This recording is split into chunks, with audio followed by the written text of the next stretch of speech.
بسم اللہ الرحمن الرحیم۔ السلام علیکم پاکستان، میں ہوں حیدر مہدی اور میرا یوٹیوب چینل دیکھنے کا بہت بہت شکریہ۔ ناظرین، آج چار پانچ باتیں کرنی ہے بڑی امپورٹنٹ۔ سب سے پہلے ارشد شریف کے کیس کی مرحوم کی شہادت کی لیٹسٹ اپڈیٹ کیا ہے میرے پاس، لانگ مارچ کے اوپر کچھ چھوٹا سا تبصرہ، اس کے بعد آرمی، باجوہ، ندیم انجم یہ کیا پلان کر رہے ہیں، اور میری نظر میں یہ سلسلہ کیسے ختم ہوگا، اور الیکشنز کے بعد میرا عمران کو کیا مشورہ ہے، چند موٹی موٹی باتیں۔ سب سے پہلے ارشد شریف صاحب کے شہادت پہ جو اس وقت لیٹسٹ انفارمیشن میرے پاس آئی ہے، پبلک رپورٹس ہیں، کچھ اندر کی خبریں ہیں۔ سب سے پہلے ہے کہ جو پوسٹ مارٹم ہوا ہے پاکستان میں، اس کے اندر ان کو ایک بلٹ ملی ہے ارشد شریف صاحب کی باڈی میں۔ بہت حیران کن بات ہے کہ جو نائجیرین کینیا میں یہ پوسٹ مارٹم ہوا تو یہ انہوں نے نکالی نہیں، یا اگر نکالی ہے تو واپس کیوں رکھ دی، یا اگر وہی اوریجنل ہے تو یہ کسی کو تبدیل کر کے کوئی نئی بلٹ تو نہیں رکھ دی کہ اس کا جب یہ فورنسک ہو تو وہ کیس آگے اور گڑبڑ ہو جائے۔ اس لیے اتنی زیادہ اس کیس یہ سسپیشس ہو چکا ہے کہ ہر چیز پر اب شک کرنا پڑتا ہے۔ خیر، انہوں نے وہ جو بلٹ ملی ہے، وہ جو ٹیم ہے آٹوپسی والی، انہوں نے پولیس کے حوالے کر دیا۔ دوسری بات انہوں نے یہ کہی کہ بہت قریبی فاصلے سے فائر ہوا ہے، تقریباً 4 فٹ کہتے ہیں، اور یہ بھی لکھا ہے کہ 10 منٹ سے لے کر 30 منٹ میں ان کی موت واقع ہوئی ہے۔ تھوڑی سی میرے پاس خبر آئی ہے ان کی فیملی کے متعلق، جو یہ فیملی ہے وقار اور خرم کی، کافی کنفرمڈ سورسز سے کی خبر ہے۔ وہ یہ کہ یہ 3 بھائی ہیں، وقار سب سے بڑے ہیں، خرم ہیں، اور اس کے بعد ایک تیسرے بھائی ہیں۔ وقار جو ہے بہت پیشنیٹ شکاری ہیں، ہنٹر ہیں، ان کو بہت شوق ہے، تقریباً پاگل پن کے حد تک کا ان کو یہ شوق ہے۔ بچپن میں یہ کراچی میں رہتے تھے، اور کراچی یونیورسٹی سے انہوں نے MSc کیا کمپیوٹر سائنس میں۔ ویسے ہی کہتے ہیں کہ بھلا آدمی تھا، کوئی ایسے اس کے اندر کوئی غیر معمولی کوئی پاگل پن نہیں تھا۔ اور ایک یہاں صاحب ہیں، انہوں نے مجھے بھی بتایا کہ یہ کینیڈا میں بھی رہتے تھے 2008 سے لے کر 2000 شاید غالباً 14 تک، اوٹوا میں رہتے تھے۔ اوٹوا کے بالکل ساتھ ایک چھوٹا سا شہر ہے کناٹا، وہاں رہتے ہیں، وہاں کافی پاکستانی رہتے ہیں۔ پھر یہ 2014 میں، اچھا اس کا اور یہ کینیڈین سٹیزنز بھی ہیں، تو میں خیال جب ان کو سٹیزن شپ مل گئی، میں اور ریسرچ کر رہا ہوں، پتہ چل جائے گا، تو یہ واپس کینیا چلے گئے۔ وہاں انہوں نے پھر اپنی کنسٹرکشن بزنس شروع کی، ریسٹارٹ کی۔ بائی دا وے، انہوں نے سارا پیسہ جو ہے وہ کنسٹرکشن میں بنایا ہے، پہلے بھی کینیا میں بنایا، پھر یہاں آئے، یہاں بھی انہوں نے کچھ کنسٹرکشن کا کام کیا، ہٹسن ہومز کے نام سے، ادھر بھی کمپنی رجسٹر کرائی اوٹوا میں، اور یہ پھر واپس کینیا چلے گئے، اور وہاں پھر انہوں نے کنسٹرکشن کی۔ اور چونکہ ان کو بہت شوق ہے فائرنگ کا، شکار کا، اس قسم کی، تو انہوں نے ایک فائرنگ رینج بنایا جہاں پر یہ لوگ آتے تھے، وہاں فائرنگ کرتے تھے۔ سیکیورٹی ایجنسیز کے لوگ بھی آتے تھے، پولیس کے لوگ بھی آتے تھے، بہت ان کے گہرے تعلقات تھے ان لوگوں سے۔ اور یہ جو کہتے ہیں کہ ویپنز ڈیلر تھے، آرمز ڈیلر تھے، میرا خیال ہے کہ ابھی میں اور ریسرچ کر رہا ہوں کہ کتنی ان کی ڈیپ انوالومنٹ تھی، لیکن یہ تو کلیئر ہے کہ چونکہ رینج تھا تو یہاں یہ ہتھیار بھی بیچتے ہوں گے، اور ساتھ ساتھ اپنے یہ جو ہے ایمونیشن بھی بیچتے ہوں گے۔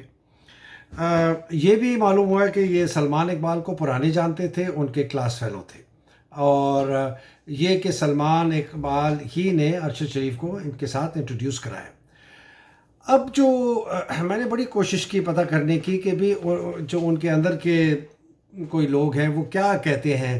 وہ کہتے ہیں کہ جو خبر آئی ہے اخبار میں وہی ہے کہ خرم یہ کہتے ہیں کہ میں گاڑی میں بیٹھا ہوا تھا، کچی سڑک تھی، وہاں سے جا رہا تھا، پتھر دیکھے، چونکہ وہاں بڑے ڈاکو وغیرہ ہوتے ہیں، تو ہم نے پھر سوچا کہ گاڑی نہیں روکے، میں نے تیزی سے گھما دی۔ جیسی گاڑی کو میں نے چلایا، ایکسلریشن دیا، تو جیسے پٹاخے جیسے چلتے ہیں اس کی آواز آئی۔ میں نے دائیں طرف دیکھا تو مجھے ارشد نیچے گرا ہوا نظر آیا۔ میں نے بھائی کو فون کیا کہ اس طرح فائرنگ ہو رہی تھی، اس نے کہا تم فوراً یہاں آ جاؤ، جہاں پر ان کا دوسرا کمپاؤنڈ تھا جہاں وہ رات ٹھہرنا تھا ادھر۔ تو کہتا ہے وہ وہاں پر لے کے گئے، جب وہاں پر وہ پہنچا تو یہ جو ہے اپنے انتقال کر چکے تھے ارشد شریف صاحب، اور پھر انہوں نے پولیس کو اطلاع دی، اور پولیس نے جو ہے گاڑی وغیرہ حراست میں لے کے لی۔ تو میں نے جب ان سے یہ پوچھا کہ بھئی یہ جو مختلف رائے مختلف جو آ رہی ہے پولیس کی طرف سے، تو جنہوں نے مجھے یہ خبر دی انہوں نے کہا کہ جی پولیس کور اپ کرنے کی کوشش کری ہے، کوئی دال میں کالا تو ضرور ہے۔ پھر ان کے جو والدین تھے وقار کے اور خرم کے، کراچی میں رہتے، جیسے ہی ارشد شریف کا قتل ہوا ایک دم انہوں نے اپنے والدین کو وہاں سے بلوا لیا، خط جو گھر تھا اس کو بند کروا دیا اور یہ کینیا چلے گئے۔ تو یہ ساری چیزیں دیکھ کے یہ تو کلیئر ہو گیا کہ ارشد شریف صاحب کو قتل کیا گیا، پری میڈیٹیٹڈ مرڈر تھا، اسیسینیشن تھی۔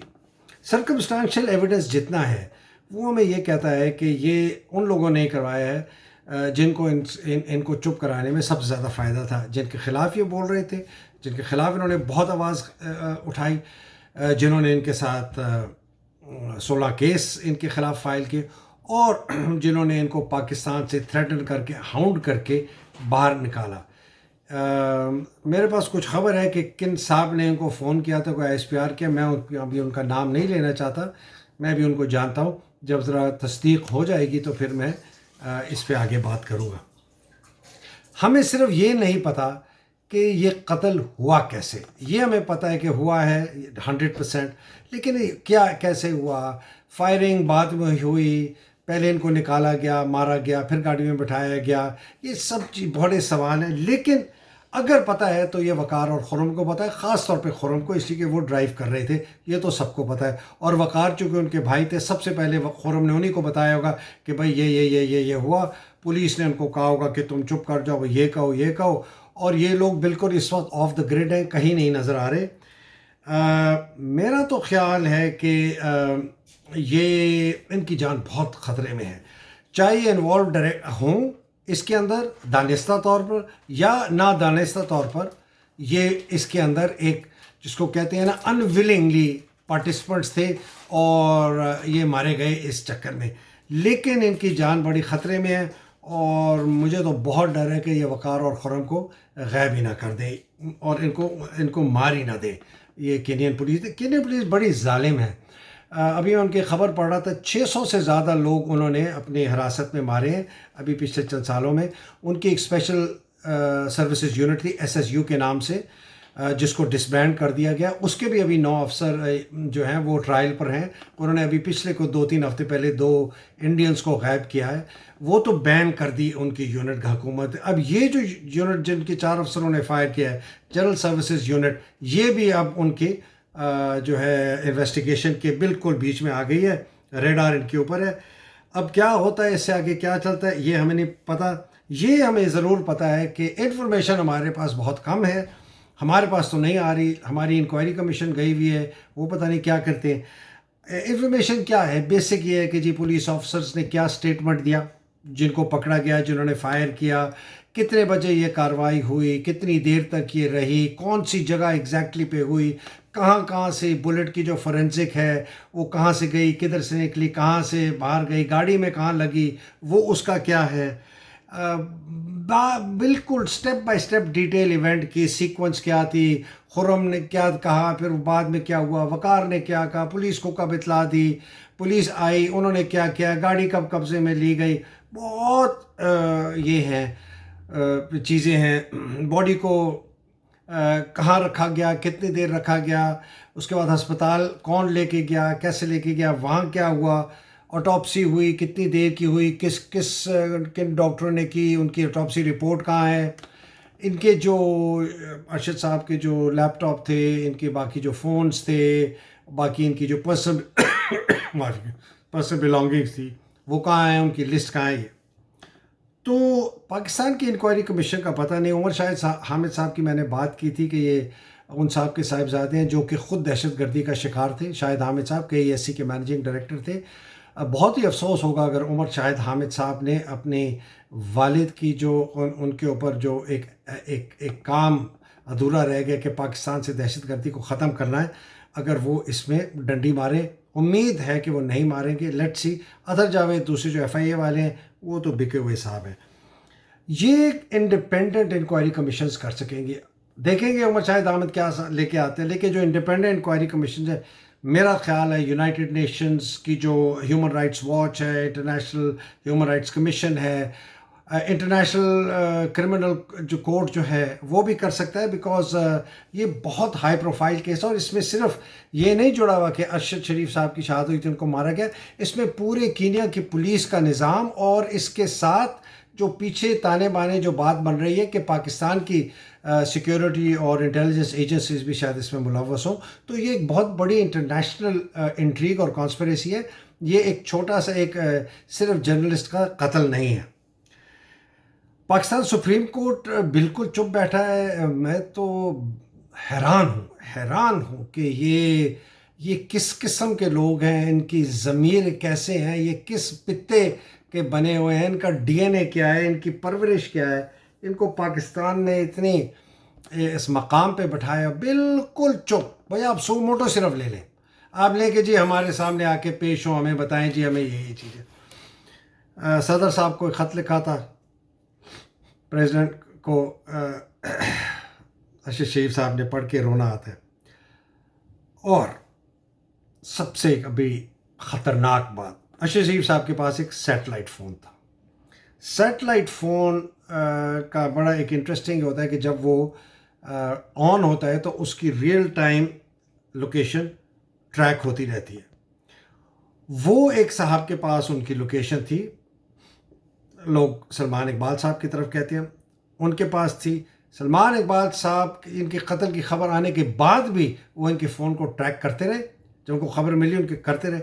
اور ایک یہ بھی خبر ہے، لیکن مبینہ طور پر یہ تصدیق نہیں ہے، کہ اس سیٹلائٹ فون کو پھر جو گینگ تھا جو مار کے لے کے گئے وہ ان کے ساتھ ساتھ چلتے گئے، اور وہ پاکستان میں بھی اس کی لوکیشن کو لوکیٹ کیا گیا. اگر تو یہ بات ہے تو یہ تو پھر بہت ہی سیریس اور بات ہے. اور کہا جاتا ہے کہ شاید یہ وجہ تھی کہ بوکلاہٹ میں یہ پریس کانفرنس کی گئی، D G I S I اس لیے خود آئے، اس لیے کہ اگر یہ جو ہے لنکیج بن جائے سیٹلائٹ فون کی لوکیشن پاکستان میں اور ان کی ایجنسی کے ساتھ، پھر تو 2+2=4 ہے. پھر تو پتہ چل گیا کہ کس نے کرایا ہے. تو شاید یہ اس لیے آئے ہیں. یہ میں مبینہ طور پہ کہہ رہا ہوں، یہ مینوفیکچرنگ فیکٹس نہیں ہیں جو کہ کہتے ہیں ہمارے دوست افتخار بابر کے جی مینوفیکچرنگ فیکٹ. افتخار بابر، زندگی میں اگر کبھی تم نے کام کیا ہو نا اور ڈیڈکشن کی اور اپریسیشن آف دا سچویشن کی ہو، تو فیکٹس ہوتے ہیں، فیکٹ سے ڈیڈکشن نکالتے ہیں. تو میں فیکٹ سے ڈیڈکشن نکالتا ہوں، مینوفیکچر نہیں کرتا. لیفٹنٹ جنرل بن گیا، میں اے بی سی نہیں پتہ اپریسیشن آف دا سچویشن کی. افتخار بابر سمجھ رہے ہوں گے میں کیا کہہ رہا ہوں ان کو.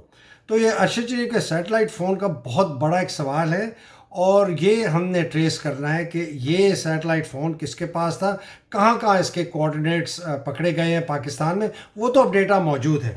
بہت ہی خطرناک گیم کھیل رہی ہے آئی ایس آئی اور جنرل ندیم انجم کہ سلمان اقبال کو اس میں ملوث کرے.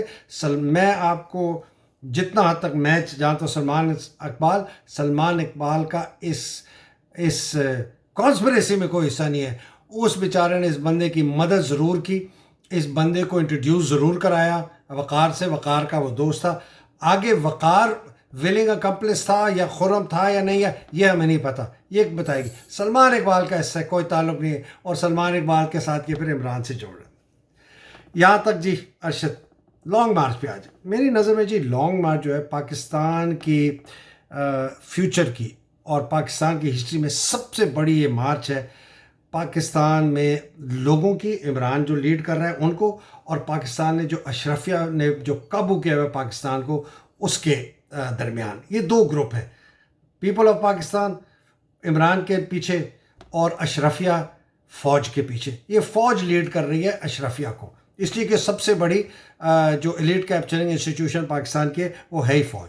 کون سپورٹ کر رہا ہے ان کو؟ سارے کرپٹ پولیٹیشین. امیجن کریں، فوج آگے، ان کے پیچھے کون؟ زرداری، شریف، جتنے مذہبی رہنما، فضل الرحمان جیسی، یہ لسانی اور یہ جس کو کہتے ہیں نسلی گروہ ہیں، ایم کیو ایم ہو گئی، باپ پارٹی ہو گئی، اے این پی جیسے. مطلب میں حیران ہوں، اے این پی جیسی نظریاتی پارٹی یہ اس فوج کے پیچھے، ان کرپٹ پولیٹیشنز کے پیچھے.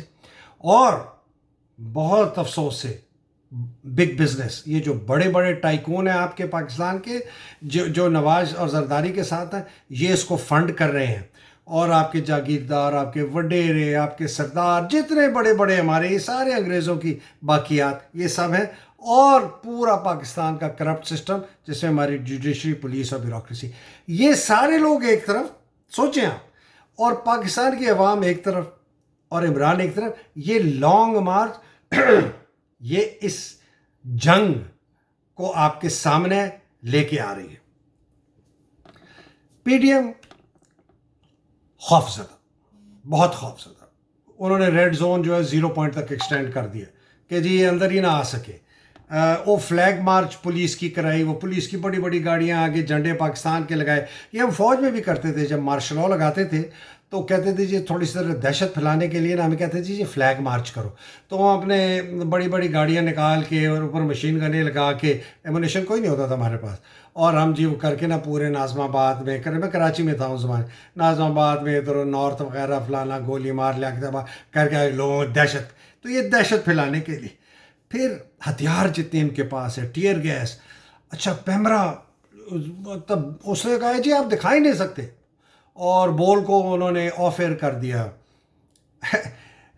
فیڈرل گورنمنٹ نے آرٹیکل 149 نافذ کر دیا۔ آرٹیکل 149 ہے کہ جی فیڈریشن جو ہے وہ پروونسز کو ڈائریکٹلی حکم دے گی، اور پروونس کی جو بیوروکریسی ہے، اس کا جو ایڈمنسٹریشن ہے، وہ ڈائریکٹلی ہم سے حکم لے گی، اپنے چیف منسٹر سے نہیں۔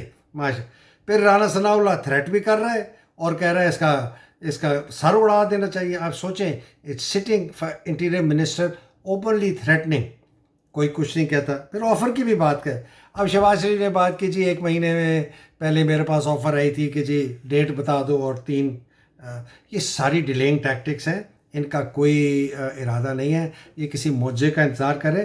ویسے اگر وہ 3 آدمیوں کے نام پہ اگری ہوتے، میرے خیال ہے ٹاپ 3 بالکل ٹھیک ہے، ان میں سے ٹھیک کا خیر مجھے نہیں پتا، لیکن اگر نان کنٹروورسی میں نہیں جانا تو سار ارشاد نمبر 1 ہے، اظہر عباس نمبر 2 ہے، نعمان نمبر 3 ہے۔ ان تینوں میں سے ایک چیئرمین جوائنٹ چیف بنے، ایک آرمی چیف بنے، یہ ہے۔ Asim Munir is not in the run, وہ 2 دن پہلے ریٹائر ہوتا ہے باجوہ سے، لیکن پاکستان میں کچھ بھی ہو سکتا ہے، یہ تو باجوہ نے پوری حکومت الٹ کے کھا گیا، وہ کچھ نہیں ہوا، تو عاصم منیر کے 2 دن کو اگر کھا جائے تو کوئی نہیں، عاصم منیر کا ویسے کوئی کیس نہیں بنتا، اور میں تو عمران کو کہوں گا کہ اگر عاصم منیر کو یہ بنا بھی دیں اور کل کو الیکٹ آ جائے، پہلے دن عاصم منیر کو فائر کریں۔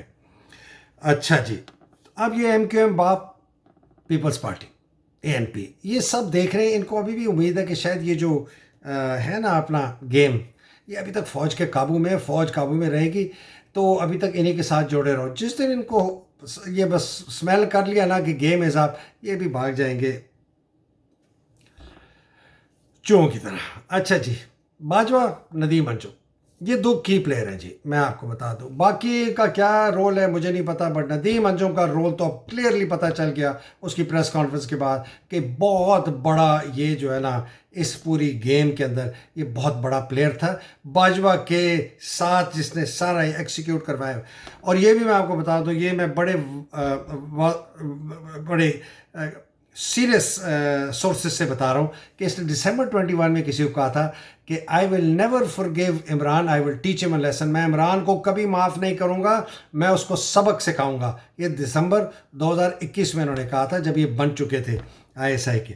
اور پھر ان کی آپ نے تھریٹس جو دیکھی پریس کانفرنس میں، کیا کیا نے بات کی۔ اب آپ سوچیں، اتنے بیوقوف ہیں یہ دونوں رنگیلے کہ کہتے ہیں کہ جی سینٹ کے الیکشن کے بعد ہم نے تو کبھی انٹرفیئرنس نہیں کی، مطلب اس سے پہلے کر رہے تھے، خود مان رہے ہیں کہ ہم انٹرفیئرنس کر رہے ہیں۔ اس کا مطلب ہے آپ آرٹیکل 6 کے آپ اس کے تابع آ گئے، آپ نے کانسٹیٹیوشن کے خلاف گئے، آپ لا کے خلاف گئے، تو آپ کے خلاف تو آرٹیکل 6 لگتا ہے۔ آپ نے دونوں نے اعلانیہ کہہ دیا سب کے سامنے، یہ بھی نوٹ کر رہے ہیں بات۔ اچھا جی، ندیم جو ہے نا انجم، یہ بیک آف نہیں کریں گے، بیکاز سب سے زیادہ اگر کسی کو جس کے خلاف ایویڈنس اب اتنا پبلک ہو چکا ہے، فیصل نصیر کے نام کے آنے کے بعد اور فہیم رضا کا نام لینے کے بعد اس نے سینیٹر راضا سواتی میں، یہ تو بالکل کہتے ہیں نا آئی آف دا اسٹارم میں ہے، تو یہ تو باجوہ کو ڈرا ڈرا کے روز باجوہ کو ڈرائیں گے کہ اگر ہم نے عمران کو نہیں روکا ہم مر جائیں گے، یہ ہمیں ٹانگ دیں گے، یہ ہمیں سلی پہ چڑھوا دیں گے، ہمیں آرٹیکل 6 لگا دیں گے، ہمیں فائرنگ اسکواڈ کے سامنے. وہ تو میرا خیال ہے روز باجوہ کو ڈراتا ہوگا. واقعی میں سیریسلی کہہ رہا ہوں ڈراتے ہوں گے. تو یہ نہیں بیک آف کرے جس طرح جنرل حمید نے نا یایا کو کہا کہ بیک آف مت کرو ہم لڑیں گے، لیکن جنرل گل حسن نے کہا کہ یایا صاحب گیم از اپ، اب آپ گھر جائیں. امید ہے کہ ابھی بھی کوئی گل حسن پیچھے بیٹھا ہوگا اور وہ جا کے یہ باجوہ سے کہے کہ اس بیوقوف آدمی کی بات نہ سنیں، آپ کو ہی مروائے گا، خود بھی مرنا تو اس نے ہے، یہ فوج کو ہی مروائے گا، پاکستان کو ہی مروائے گا. جنرل باجوہ صاحب گھر جائیں. لیکن اس لیے کہ لائبل جو ہے نا criminal prosecution for crimes against humanity, وہ ندیم انجم، فیصل نصیر اور یہ جو ہے کیا نام ہے اس کا فہیم رضا، اس کے خلاف تو بالکل کلیئر ہے. اور وہ جو رشید ہے لاہور والا، اس کے خلاف بھی بڑا کلیئر. تو یہ اس لیے تیار اب ہیں، یہ تیار کر رہا ہے میجر کانفرنٹیشن کے لیے ندیم باجوہ کو کہ جی جو مرضی ہونا عمران کو نہیں آنے دینا، اگر لوگوں پہ فائر کرنا پڑے کر دیں. حکومت سے کہے گا آرٹیکل 245 کے انڈر ہمیں بلائیں. آرٹیکل 245 تقریباً مارشل لا ہے، بیکاز آرٹیکل 199 جو کہ ہائی کورٹ کے اندر آپ کیس لے کے جا سکتے ہیں، وہ بالکل سسپینڈ ہو جاتا ہے، وہ پھر اس کو آپ ایکٹیویٹ نہیں کر سکتے. تو it is like a martial law. اور یہ میں دیکھ رہا ہوں یہ. لیکن اگر یہ ہوا نا تو میں دیکھتا ہوں کہ فوج کے اندر کوئی انٹرنل رفٹ ہو جائے گی. مجھے لگتا ہے پھر تو ڈیفینیٹلی اگر یہ آرٹیکل 245 اور یہ فائرنگ مائننگ اور وائلنس ہو گئی تو یہ جنرل گل حسن ٹائپ کو بندہ نکل آئے گا، بریگیڈیئر ایف بی علی ٹائپ بجائے. دیکھیے سر، یہ میں بار بار اس لیے کہتا ہوں کہ آپ بھولیے نہیں، پاکستانی بھولے نہیں کہ باجوہ نے کیا ہمارے ساتھ. باجوہ نے کانسپریسی کی ایک غیر ملکی کے ساتھ، اس نے ایک لٹیروں کا ٹولہ لا کے ہم پہ بٹھا دیا. اکانومی ہماری امپروو کر رہی تھی، وہ شیٹر ہو گئی. شہباز بن گیا پرائم منسٹر چور، دار بن گیا فائنانس منسٹر چور، رانا ثناء اللہ قاتل بن گیا انٹیریئر منسٹر، بلاول دھیلے کا دن میں کام نہیں کیا، فورن منسٹر زرداری کا بیٹا، ٹسوری جیسا بدماش لچا لفنگا گورنر بنا دیا انہوں نے سندھ کا. سارے کرپشن کیسز انہوں نے فارغ کر دیے، شہباز کے، حمزہ کے، مریم کے، زرداری کے، سب فارغ. Arrest, torture, physical abuse, Swati, Gill, Jamil اور جو باقی لوگوں کے ساتھ مار پٹائی. فوج کے خلاف اتنی نفرت فوج کے افسروں کے خلاف اتنی نفرت انہوں نے پیدا کر دی. پوری ہماری اکنامک ریکوری جو ہو رہی تھی اس کو خدا کے نیچے بالکل نوز ڈائیو کر رہی ہے. اور یہ جو اشرفیہ کا کیپچر ہے اس کو اور مضبوط کر دیا. 6-7 مہینے میں پاکستان کو انہوں نے دہشت گردی کے نیچے رکھ دیا. یہ تحفہ دیا ہے آپ کو جنرل باجوہ نے، اس لیے بھولیے گا نہیں. یہ باقی جو دائیں بائیں کی گیمیں ہیں نا، ویسے مجھے نظر آتا ہے کہ گیم مجھے ختم ہوتی ہوئی نظر آ رہی، لگتا ایسے ہے. خدا نخواستہ شارٹ آف ایلیمنیٹنگ عمران کو ہٹانے کے لیے ان کے پاس ایک ہی راستہ ہے کہ اس کو فزیکلی ایلیمنیٹ کر لیں، خدا نخواستہ میرے منہ میں خاک. یا یہ انتہا سے زیادہ وائلنس کریں، ہزاروں لوگوں کو ماریں، تو شاید کچھ عرصے تک یہ جو موومنٹ ہے یہ ختم ہو جائے گی، رک جائے گی، ختم نہیں ہوگی. لیکن اگر یہ ہوا تو پھر میں آپ کو کہہ رہا ہوں کہ وہ فوج کے اندر سے کوئی آئے گا.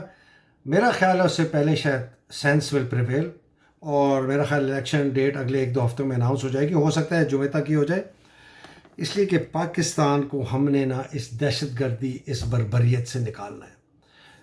آخر میں عمران صاحب کو بڑی سیریسلی ایڈوائز کرتا ہوں کہ اگر تو ان کی یہ عاصم منیر ٹائپ بندہ انہوں نے بنایا یا عامر ٹائپ 6 نمبر سے لے کے آ کے بنا دیا نا، جب یہ الیکٹ ہو یہ امیجیٹلی فائر کر دیں ان دونوں میں سے کسی کو.